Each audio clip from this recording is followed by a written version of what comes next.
네, 정부가 검찰과 경찰 사이의 갈등의 불씨가 됐던 수사권 조정 합의문을 발표했습니다. 검찰의 수사 지휘를 폐지하고 경찰이 이른바 1차 수사권과 수사 종결권을 갖는 대신에 검찰은 영장 청구 권한을 유지하게 됐습니다. 취재기자 연결합니다. 김영수 기자.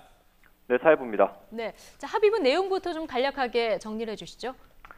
네, 이번에 발표한 정부의 합의문을 보면 경찰의 1차 수사권과 수사 종결권까지 부여했습니다. 그러니까 경찰이 수사 중인 사건을 검찰로 넘기기 전까지 검찰의 지휘는 불가능하게 되는 겁니다. 또 경찰이 혐의가 없다고 판단하면 사건을 검찰로 넘기지 않고 이른바 불송치 결정문을 보낼 수 있도록 했습니다. 검경 수사권 조정의 핵심 가운데 하나였던 영장 청구권은 그대로 검찰에 남게 됐습니다. 다만 검사가 정당한 이유 없이 영장을 청구하지 않을 경우에 대비해 경찰이 이의 신청을 할 수 있는 기구를 신설하기로 했습니다. 정부는 경찰의 권한이 커질 가능성이 큰 만큼 여러 안전장치가 필요하다고 봤습니다. 먼저 경찰이 수사를 종결한 뒤에도 검찰이 재수사를 요청할 수 있도록 했고, 경찰이나 공수처의 비리사건, 부패범죄, 선거범죄 등 특수사건에 대해서는 검찰이 1차 수사권을 가지게 됩니다.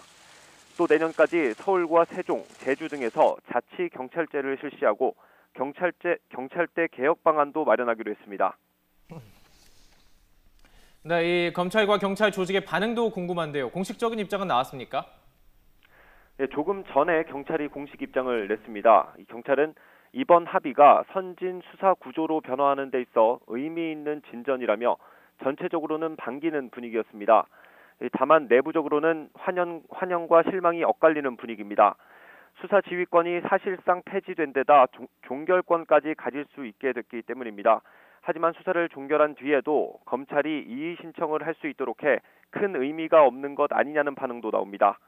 여기에 특수사건에 대한 수사 우선권과 영장 청구권을 여전히 검찰이 가지도록 하면서 실망하는 목소리도 작지 않습니다. 수사 지휘권을 유지하고 경찰의 수사 종결권을 반대하던 검찰은 반발할 가능성이 큽니다.